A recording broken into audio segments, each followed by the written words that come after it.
feridas na boca, feridas na garganta, rouquidão, feridas na pele e nódulos no pescoço. Esses são alguns dos sintomas que podem ocorrer no câncer de cabeça e pescoço. E é isso que eu vou falar hoje. De uma maneira geral, quais são os sintomas que ocorrem no câncer de cabeça e pescoço. Eu sou o Dr. Márcio Fernandes, cirurgião geral e cirurgião de cabeça e pescoço. E esse canal eu destino justamente ao mundo da cirurgia, tanto da cirurgia geral quanto da cirurgia de cabeça e pescoço. Quando nós falamos de câncer de cabeça e pescoço, nós estamos falando basicamente de todos os cânceres que ocorrem na região da cabeça, do pescoço, com exceção do cérebro. E isso inclui toda a parte da pele, da face e do pescoço, assim como dos órgãos que contém nele. E aí eu estou falando da boca, com a língua, com o assoalho da língua, com a parte da garganta lá atrás, com a laringe, que é o órgão responsável pela produção da nossa voz. Estou falando de tireoide e estou falando também da parte óssea da face. E eu vou estratificar esse vídeo falando dos sintomas e exemplificando o que cada doença pode gerar de sintoma. É lógico que vocês não devem entender isso de uma forma ampla e qualquer sintoma do tipo que ocorrer com vocês, entender que pode ser um câncer de cabeça e pescoço, já que na grande maioria das vezes o câncer de cabeça e pescoço ele sempre carrega um fator de risco, um fator causal associado, e que na maioria das vezes é o tabagismo pesado. Quando nós falamos de câncer de cabeça e pescoço, uma das coisas clássicas que nós sempre observamos são o aparecimento de nódulos no pescoço. São os linfonodos. Quando esses linfonodos aparecem, o pessoal sempre tem o medo de câncer. Na realidade, esses linfonodos, quando eles surgem, quando eles aumentam e eles estão relacionados ao câncer, na grande maioria das vezes o câncer não é naquele local, não é o foco primário do câncer. Geralmente esses linfonodos são apenas um sinal de que existe um câncer em outra localização. E aí nós denominamos isso de metástase. Então, quando nós falamos de câncer de cabeça e pescoço, a metástase é um sintoma que muito comumente pode ocorrer antes mesmo de você detectar onde está o tumor. E isso ocorre com o aparecimento de nódulos, de linfonodos no pescoço. Um parêntese. Quando a gente fala de linfonodo que aparece relacionado ao câncer, a metástase, a gente não está falando de qualquer aumento linfonodal. Até porque eu tenho um vídeo aqui que fala sobre a diferença de linfonodos, que são preditivos de câncer e que não. Mas os linfonodos que são característicos de câncer, ele possui uma arquitetura totalmente diferente, um aspecto endurecido e fixo, diferente dos outros linfonodos, que é a grande maioria, e que estão relacionados a doenças infecciosas e outros tipos de doenças que não o câncer. Geralmente, quando aparecem esses linfonodos, isso motiva uma consulta médica. E a partir daí nós solicitamos o ultrassom para avaliar aquela característica daquele linfonodo. E claro, se for um linfonodo suspeito, nós começamos a investigar o resto daquela região do paciente, através de exames de imagem, tomografia, ressonância ou a utilização de endoscopia ou da videolaringoscopia, que é aquele examezinho da câmera que vê lá atrás da língua. O objetivo desses exames é justamente descobrir onde está o tumor primário, ou seja, o tumor que mandou aquela metástase para aqueles nódulos do pescoço. Porque o objetivo da nossa biópsia para descobrir se existe aquele linfonodo é naquele tumor primário, é no tumor que originou a lesão. Quando nós não achamos esse tumor, nós prosseguimos com a biópsia daquele linfonodo, para então verificar se é realmente uma metástase ou não. E aqui eu abro um pequeno parêntese para pedir que, se esse conteúdo estiver sendo útil para você, se inscreva em nosso canal e ative as notificações. Um outro sintoma que pode existir em pacientes que têm câncer de cabeça e pescoço é o aparecimento de uma ferida na pele. Uma ferida na pele em qualquer região da cabeça e do pescoço, tanto faz na face, orelha, pescoço, couro cabeludo, pálpebra, que é o câncer de pele. O câncer de pele, como ocorre em qualquer outra região do corpo, ocorre principalmente na cabeça e pescoço, porque o principal fator de risco e fator causal do câncer de pele é a exposição solar. E justamente na região da cabeça e pescoço são locais onde nós não conseguimos proteger de forma física dos raios do sol. Como nós usamos roupa, existe alguma proteção, mesmo que não seja tão grande, mas existe. Então, o câncer de pele é aquela ferida que ela não cicatriza, aquela ferida que continuamente está crescendo, que cria uma casca. Muitas vezes o paciente coça, tira aquele cascão, ela volta a crescer. E geralmente essas feridas que permanecem sem cura, sem melhorar, nós também temos que fazer a biópsia. E, consequentemente, se for positivo para câncer, nós temos que fazer a retirada. Esses cânceres de pele, por outro lado, raramente dão aquela metástase que a gente falou para o pescoço, tá bom? Quando a gente pensa em metástase do pescoço, a gente está pensando em tipo de câncer que são em órgãos mais profundos. Outro sintoma característico são aqueles pacientes com rouquidão. E aqui eu abro um parênteses justamente para a gente não associar todo tipo de rouquidão ao medo de ter câncer. Quando o paciente evolui com rouquidão, geralmente está associado a câncer de laringe, que é esse órgão que eu vou mostrar para vocês. A laringe é o nosso órgão fonatório, é por onde passa o som e é onde é produzida a nossa voz. Só que você não tem que imaginar que qualquer rouquidão é porque o paciente tem câncer de laringe. Geralmente o paciente de câncer de laringe, além de ser um paciente mais velho, a partir da 5ª, 6ª década de vida, é um paciente que no seu histórico possui uma ampla carga de tabagismo. Esses pacientes com essa idade mais elevada, associada a uma grande carga de tabagismo, que evolui com rouquidão, uma rouquidão progressiva e sem melhora, esse sim nós devemos investigar e nós devemos suspeitar. Inclusive a nossa primeira suspeita quando nós vamos fazer essa avaliação. Outros tumores que ocorrem na parte mais superior da laringe, como essa imagem que eu vou mostrar para vocês,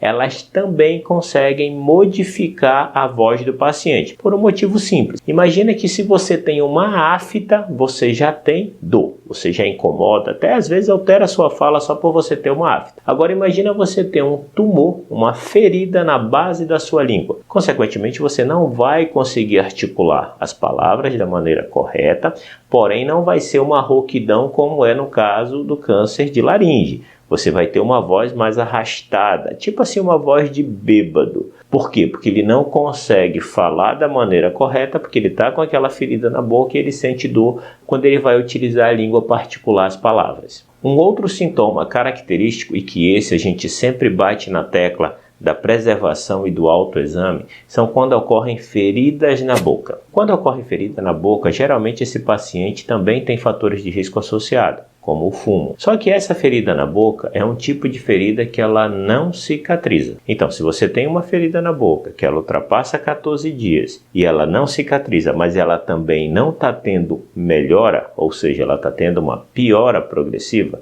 é diferente da ferida que ocorreu, mas que você percebe que ela está melhorando. Mesmo que intere esses 14 dias, mas ela está melhorando. Aí você aguarda a sua evolução. Agora, se você vê que ela tem 14 dias e ela não teve nenhum sinal de melhora, pelo contrário, ela está piorando, é uma ferida suspeita e que precisa de uma biópsia. Quando você tem uma ferida na boca, associada a um câncer de boca, que está no estágio extremamente inicial, até mesmo no momento da biópsia nós conseguimos fazer a ressecção completa daquela ferida e já ser uma cirurgia curativa, diferente dos casos de pacientes que chegam com esses tumores na boca de maneira avançada. Então, um tumor que pequeno você consegue fazer uma ressecção e ter uma margem de cura muito alta, até maior do que 80%, se esse caso evoluir para casos mais graves, essa expectativa de vida cai abaixo de 60% de 50%, dependendo do caso. Isso nós não devemos ampliar e entender que qualquer ferida na boca seja um câncer. E também lembrar que existem outras lesões que ocorrem na boca que nós chamamos de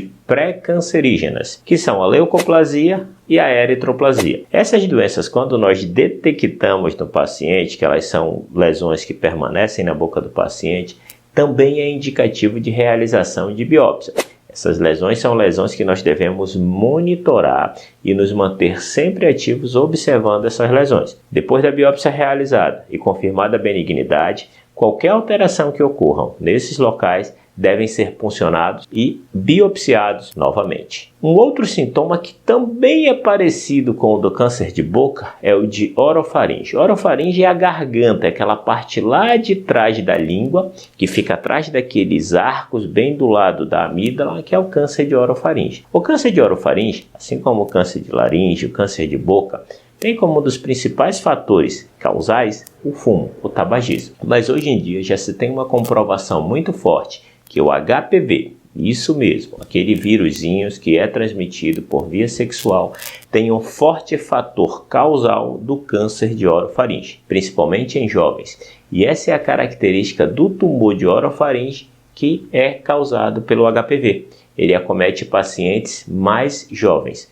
Isso nos Estados Unidos já é a maioria dos tumores de orofaringe. Porém, no Brasil, essa estatística está crescendo. Cada vez mais nós diagnosticamos e tratamos pacientes com câncer de orofaringe associado ao vírus HPV e pacientes jovens. E os sintomas relacionados ao câncer de tireoide. Esse é o campeão de todos, que é sempre a curiosidade da maioria dos pacientes. E nada mais nada menos do que normal, já que o nódulo de tireoide é algo extremamente comum na nossa população em geral.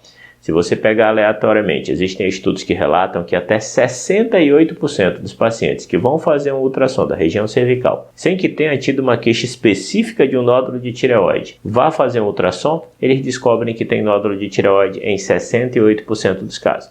Então é extremamente ampla a presença de nódulo tireoidiano, principalmente em mulheres e principalmente se essa mulher tiver mais de 50 anos. Só que o câncer de tireoide, apesar das pessoas sempre me perguntarem quais os sintomas do câncer de tireoide, eles raramente têm sintomas. Eu costumo dizer que câncer de tireoide não tem sintoma. Na imensa maioria das vezes, ele vai ser descoberto através de um ultrassom de rotina, que se descobre o nódulo, e quando nós fazemos a avaliação, nós percebemos que aquele nódulo é de risco, e nós realizamos a punção, e nós descobrimos o câncer. Mas quando existe um câncer avançado de tireoide, que é raro, mas pode ocorrer, esse paciente ele vai ter alguns sintomas associados a isso. Um deles são aqueles linfonodos que eu falei para vocês, com as mesmas características que eu falei. Endurecido, fixado, com crescimento progressivo. Então essa palavra progressiva eu gosto muito de usar no câncer, porque é algo que não melhora, ele só tem uma piora, tá? Diferente de outras doenças que você vê que pode ter uma piora, mas você faz um tratamento e ela regride. Então podem aparecer os nódulos, que são as metástases no câncer de tireoide, e em casos extremamente avançados, o paciente pode evoluir com dificuldade para engolir, e esse pensamento é simples, pela localização da tireoide. Observe onde ela se localiza. Ela se localiza logo na frente do esôfago e do órgão da nossa respiração, que é a traqueia. Em casos avançados, onde o tumor cresce muito, ou ele tem esse padrão infiltrativo, e o que a gente considera infiltrativo? É aquele tumor que começa a invadir a carne de estruturas próximas, do lado ao órgão que ele está acometendo. Então, quando ele tem esse aspecto, o paciente pode ter dificuldade para engolir e dificuldade para respirar, já que ele está logo à frente da traqueia e ele pode causar uma compressão ou uma obstrução. E em outros casos, ele também pode causar alteração da voz, rouquidão. Lembra do caso da laringe? Sim, só que nesse caso é diferente. A rouquidão do câncer de tireoide é porque ele invade esse nervinho aí, ele infiltra esse nervo, ele destrói esse nervo, e esse nervo é responsável por inervar toda a musculatura da laringe, que é essa musculatura que eu vou mostrar para vocês.